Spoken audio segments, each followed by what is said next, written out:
Hey everyone, Pupsker here, and today in the Diablo 4 beta, we're going over the Undead Army Necromancer build. Very simple build, very strong. As you can see, the general idea is summons. You will have as many summoned minions up as possible. When you get good gear, legendary gear later on, you'll get certain good bonuses, such as increase the amount of summoned skeletons you get, or summoned mages you get by 2. Those are the legendary affixes you want.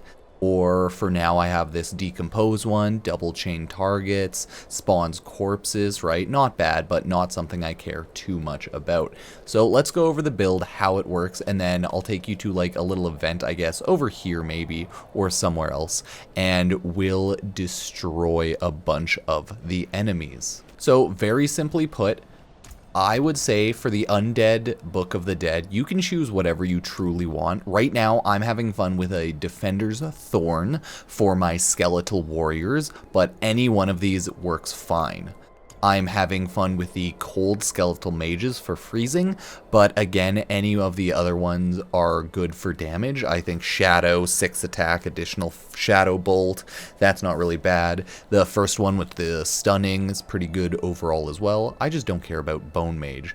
And then when we actually get to ya boy, the Golem, the only really one I wanted to take as well is Thorns here, because I'm actually doing somewhat of a Thorns build. Not, particularly, but I am throwing Thorns on. Maybe late game you'd want to throw that off, but for now I'm doing more Thorns. So let's take a look at the abilities and see how they work.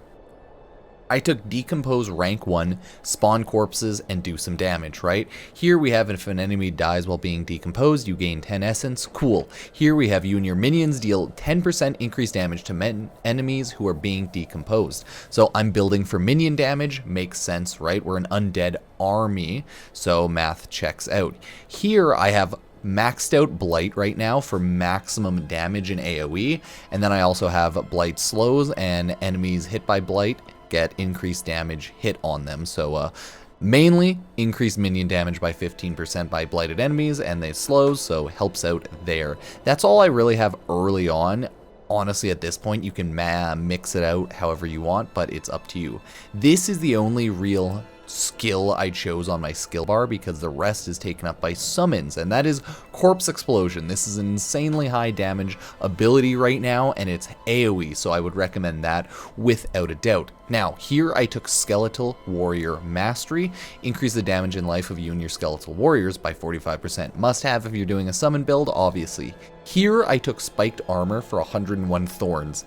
Now, I think late game I'm probably going to take this off, but for now it's fun watching my thorny melees get all the kills, so I'm keeping this on. But later on you'd want to swap out Skeletal Warrior Mastery probably for, I would assume, a maxed out Corpse Explosion, right? You just take the 3 off here, add 3 here. It's a pretty simple idea.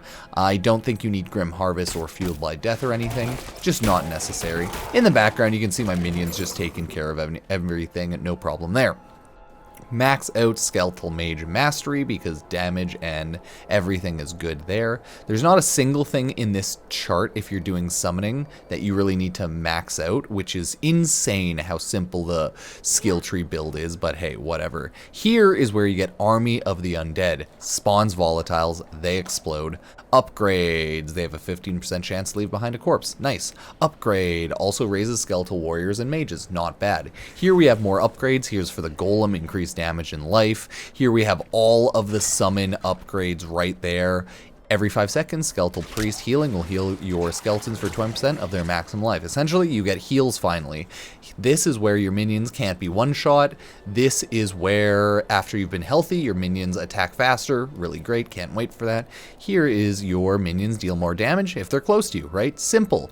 And this is the one you'll take if you're doing a 0 summon build. Pretty much just makes you tankier and makes you do more damage and get better bonuses. Nice. For the ultimate, Generally, you'll probably want to do Colin's Edict. After you've not taken damage in the last 3 seconds, minions gain 50% attack speed while you have at least 7 minions. Bonus is doubled, so TLDR, you gain a 30% attack speed bonus on your minions if you try not to get damaged, which helps out. So that's the general skill tree that I've chosen. There's so many different abilities I want to mess around with, but I'm a summoning man myself, so that is what I've done there. You see this big tanky golem, you get him when you're level 25 as a necromancer, and as you can see on my skill tree down below, he has an ability. That's L2 that I've thrown it on, right? That is what he does. That general ability right there will be him taunting the enemies. So if you pull up your skill tree, you always need to pull up this miniature skill tree. I don't know the easiest way to pull it up with controller, but you can just go to this section and hit L for skill assignment, right? Because you need to have raised skeletons on because you're going to summon the priest so that they get increased damage and healing, etc., right? You're going to do that, and then you're going to constantly have your golem. The active for your golem becomes unstoppable, taunts nearby enemies, takes 30% reduced damage for 6 seconds. TLDR, your golem's a god. It respawns after 20 seconds if it dies, and it's amazing. I hope I can get more golems.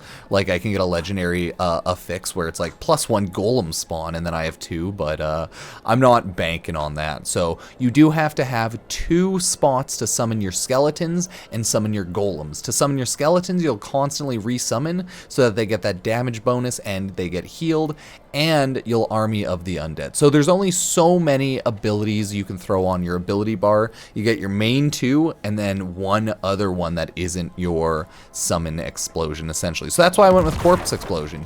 You see the range on that? Really good. It deals a lot of damage.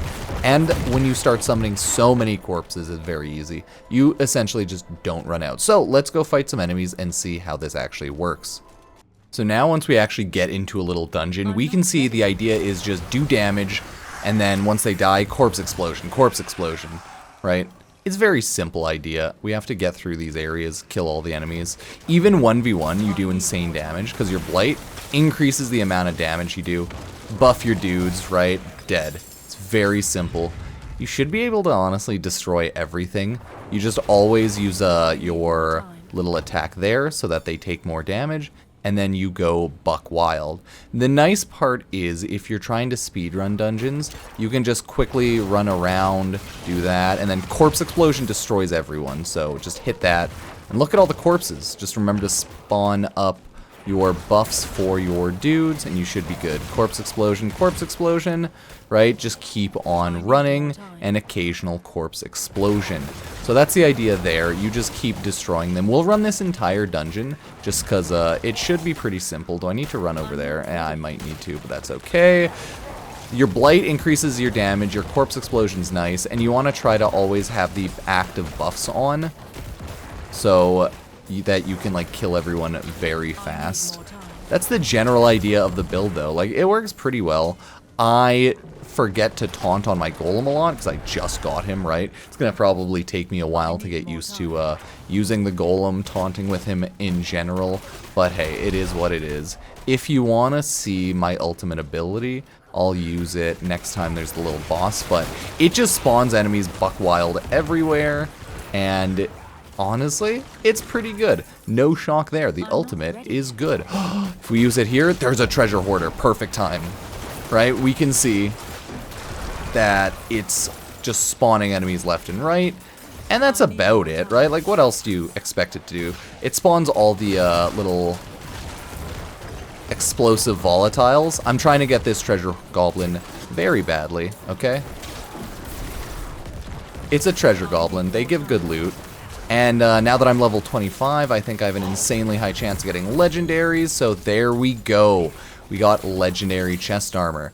So yeah, that's the gist of how to play Invincible Undead Necromancer build right now. You heal 2.2 life per second for each close enemy, up to 44 life per second. This is an upgrade overall, all stat, damage increase, damage reduction, right? Not mad at that, I'll take it for now. But it doesn't have any legendary affix of can spawn more enemies or anything like that. So I'm probably not going to care too much.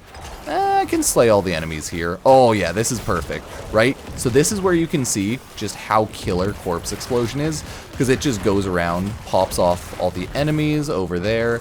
I have to remember to always buff up my dudes more, right? You can see in your action bar whenever you buff up your guys with the priest, it takes about 4 seconds, I think, for the buff to go away. So you just keep on doing that. It heals your guys. They kill everyone. Not bad. That's how you properly use your golems, stun and like fear. And then I just keep corpse explosioning while I hold down my abilities. I'm not bothering to use blight right now because you just kind of don't need it. These enemies are so weak, so I'm just corpse explosioning them. And then I spawn more corpses because I'm using decompose, right? That's the general idea. Right now I do have the affix, so I hit multiple enemies with decompose. So that is where one of my buffs is right there. Okay, we got the artillery shrine. This is essentially making us a god amongst people, and we got a legendary sword. If we take a look at the sword, decompose, chain additional enemies. It is a one-handed sword that is really good. I'm going to keep it until I get something else. The general idea is once you hit a high level is just don't bother picking up blues. You probably only want to pick up all of the rares and all of the legendaries because you're just not going to want to mess with all of the like pretty trashy low tier low level items. I was fighting the higher level boss earlier so that all of my weapons that, or I should say a lot of my gear that I have in my inventory I can't even use because it like has a requirement of 30, but so far the Necromancer is so broken. Like look at that. You just destroy the mobs, no doubt about it. Greed Shrine, this just gets you a bunch of money. I mean, there's not much to say about that. And then we just keep killing everyone. We keep going on. I gotta kill the enemies here. And then we just use our ultimate right there. Use our golem attack. Use our attack so that they take more damage. And then we can corpse explosion over near where the enemies are. And then hopefully that deals some good damage. Buff up our boys again. Grab all of the loot from there. Steel wand, basic wand. I'm maxed out inventory. Yeah, there we go. So let's just finish off the final enemy here, well, the like bosses, and then we'll see what our loot for the dungeon is and call it a video. But that is the general idea behind the Necromancer one-man army build. I think it's a good build, and it kind of destroys enemies no problem. So I'm probably going to run this Necromancer build sort of when the game drops. Like instantly I'm going to build a Necromancer. I built a Sork before, fell in love, but I love the Necromancer way more. Right, you just corpse explosion. I should stay farther back, but honestly, it doesn't even matter too much. Right, he goes over there, right where you are, to take off the aggro. It's so nice. So it's always important to remember that he is actually there to take off the aggro, the like golem, and to get you essentially just better gear. I think right now there's a loot drop enhancement when you start getting like max level in the game because it's a beta. So that's why it's just dropping rares and legendaries left and right. I thought it'd be important to note that because people are saying that they're kind of freaking out that they're getting way too many legendaries in the game already. But it's important to note that this is a beta, so they're upped a lot of stats and numbers and drop rates when you get a higher level, right? So always important to note that. That's how I keep getting all these sweet legendaries and rares, even if I'm not going to like, use any of them. It's important that I grab them, take a look at them, judge them at least a little bit. I should probably just stick to grabbing the legendaries for now because that is how it is. Oh, we found the butcher in the middle of a video. Okay, let's see how fast we can kill the butcher. Okay, we gotta kill him as fast as possible. He's just going around trying to fight all my different summons, but he still does good damage, right? It's important to note he is still the butcher, so his damage is still like really high. So try not to die. I love that he just spawns at a like nowhere. It's great. So now I have him. He's unstoppable. So even like the even the attack from my golem doesn't phase him. It'd be best if I could find some enemies here to fight and decompose so that I can buff up and kill the butcher a lot faster. Because even now he's really strong. I was hoping he'd be like a little weaker because of me being Necromancer. Just in like comparison to me fighting him when I was Sorcerer. But this is crazy. Look at that. He's still just running after me. So I need to like take him down with all my minions. Oh, he's coming back after me. Dang. I was hoping he'd stop for a little. But alas, that's a little too hopeful, huh? Oh well. Yeah, even though like Corpse Explosion doesn't do much to him. Let's see the Corpse Explosion. Well, it doesn't not do a lot. If I can keep him around here, I think I can just nuke him. Because my blight does do really good damage. Oh no.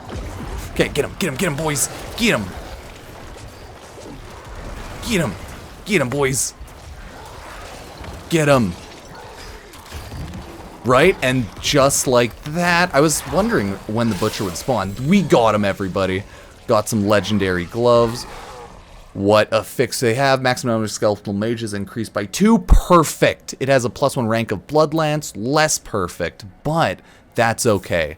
So now you can see we can spawn more legendaries. And that's just how that goes. So, now I should say we can spawn more skeletal units, not legendaries. We got a legendary where we can spawn more skeletal units. Either way, I think with the end of that fight, that is all I want to show off. So hopefully this video helps. It was a great one. I'll probably just go kill the rest of the enemies. There's one dude there. No, we're gonna go do that now. I'll just cut it ahead.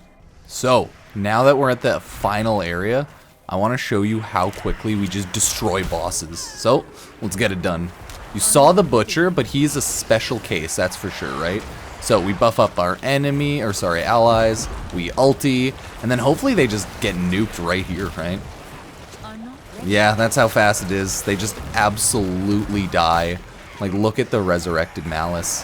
And then I'll bring in my dude to get some aggro, and they're dead just like that. So you're just so insanely strong right now as a Necromancer. I assume they'll nerf Necromancer a little bit, but a lot of the casting classes right now seem a little ridiculously overpowered. So hard to say for sure what they end up doing.